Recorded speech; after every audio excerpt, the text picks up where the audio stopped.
Dobré ráno, máme 11.7.2014, 8 hodín 1 minúta a prinášam vám pravidelnú ránu analýzu menového páru austrálsky dolár versus americký dolár. Najprv sa pozrime, ako dopadol včerajší deň. Ráno sme si hovorili, že v prípade prerazenia eBay low na pullbacky by sme mohli hľadať shorty. A teda ja by som hľadal shorty. Vždy hovorím to, čo by som robil ja a neodporúčam to nejak kopírovať.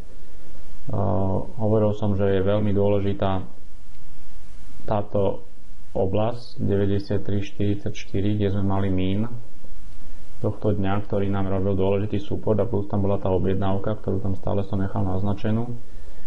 A ako sme videli, tak cena pri vlastne prerazení eBay low presne zareagovala na tom mieste v písmene O, urobila malý pullback hore a potom veľkým spajkovým pohybom posunula celom nižšie. V tejto oblasti niekde sme mohli hľadať tie shorty na ten pullback a táto oblasť presne kopírovala z POC tohto dňa. Hovoril som, že niekde oblasť POC až túto tejto distribúcie je možnosť vstúpiť do shortu. Komu sa to podarilo, gratulujem. Čo sa týka potenciálu, tento single som hovoril, že by som bral ako prvý target, ten preleteli dole, 2 eBay low sa mi zdalo už moc veľa, takže deň máme IMVD down, stále nedokončený, incomplete a 2 eBay low je ešte v očakávaní na jeho dorazenie prípadné, takže túto hranicu alebo túto oblasť ešte budeme brať do úvahy, plus tento nákupný výbežok, ktorý tu mám zaznačený. Potom po otvorení americkej seansy zarotovali v rámci Európy za Openu Ameriky a posunuli cenu späť k oblasti tej distribúcii, ktorú sme videli z rána, ktorú nám urobilo Japonsko po datách. Takže celkovo ten deň, čo sa týka typu dňa, je negatívny. Ale ja ho hodnotím skôr ako negatívno, skôr neutrálny, pretože close dňa je pre mňa dôležitý a ten bol hore. Respektíve ten prepad bol skúpený a to je náznak, že tí predajci nemajú až takú nadváhu nad tým trhom. Čo sa deje dnes ráno po otvorení Japonska? No je to dosť nejasné, ale také úplne smutné, ak vidíte. Toto je proste deň, kedy momentálne je veľmi ťažko robiť nejaké predikcie, ale osobne ja v hlave som nastavený na longy. Na longy kvôli tomu, že síce včerajší deň negatívny, ale pre mňa ten close je dôležitý, že to vymazali ten prepad.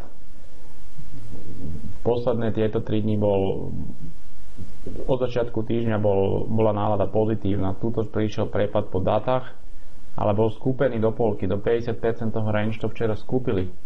Takže uvidíme, bude to zaujímavé, ale tento malinký range neviešte nič dobré, zatiaľ čo sa týka aktivity. Uvidíme po otvorení teraz európskej seansy. Long. Musíme počkať na nejaký dôkaz, že majú záujem ísť long, takže prerazenie dajme tomu eBay high a potom späť pullback. Tu by som asi bral ten pullback až k mínu, keďže máme to range úplne malinké, takže v pohode čakať oblasť mín na pullback, potom skúsiť long. Ten target je dosť obmedzený zatiaľ, pretože tuto hore je veľký rezist, veľká rezistenčná oblasť. Naznačíme si ju. Takže je to vlastne min toho včera IMVD down, ktorý je teraz resist, ktorý nám bude oddelovať náladu od pozitívnej na negatívnu a plus target toho potenciálneho dnešného longu 2 eBay high. Takže túto v prípade, že by cena dorazila, osobne zavriem väčšiu časť pozície, ale zase je tam možnosť, keby tí kupci získali väčšiu prevahu nad trhom, že pôjdu až niekde minimálne sem, ale v prípade kľudne by mohli testovať tento mín na 2.7., ktorý bol Innovada Down, ktorý nám bude robiť ďalší rezist. A to hlavne z toho dôvodu, že tuto je veľmi, veľmi malá, po tom spajkovom pohybu včera dole je tu veľmi malá distribúcia, skoro žiadna, takže mohla by byť tendencia v prípade prelomenia tejto rezistenčnej oblasti, mohla by byť potenciálne šanca, že by to vyplňali a potom rezist tento mín plus high toho spajku po datách, ale tento mín s touto distribúciou je pre mňa celkom dôležitý. Takže tuto ešte by som časť pozície by som nechal otvorenú niekde až do tejto oblasti.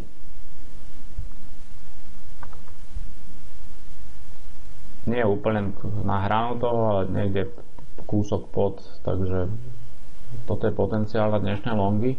Ale hovorím, je to veľmi riskantné. Sú to moje napozerané skúsenosti, ako není to úplne jasná návada, vidíme, že hore, dole, takže zase tí trendoví obchodníci, ktorí čakajú, že chcú vidieť aspoň 3-4-dňový trend a potom do toho naskakovať, budú mať problém. Tí, ktorých obchodujete ten denný sentiment, tak máte to trošku jednoduchšie, alebo respektíve viete sa s ním zviesť na tie hladiny, ktoré som dneska naznačoval. Shorty, potenciálne shorty. Short by mohol tiež byť v hre, keby sme videli tú aktivitu smerom dole, pretože včerajší deň bol teda negatívny, ale hovorím, ten close to zmenil. Takže v prípade shortov tiež pozor na ten potenciál. Tuto vidíme hneď prvú bariéru POC včerajšieho dňa distribúciu. Tuto je jeho, dajme tomu, tu je jeho potenciálny target buy below. V prípade, že by sa tá cena, takže tuto by som to celé už zase opäť väčšiu časť uzatváral a v prípade, že by sa podarilo cene ísť nižšie, opäť by som to hral na POC tejto distribúcie. Tu sme si naznačovali včera, cena ho nedosiahla, ale v prípade, že by sme sa posúvali dole, POC tejto distribúcie a potenciálne 2 i below včerajška. Ale opäť je to dosť ďaleko.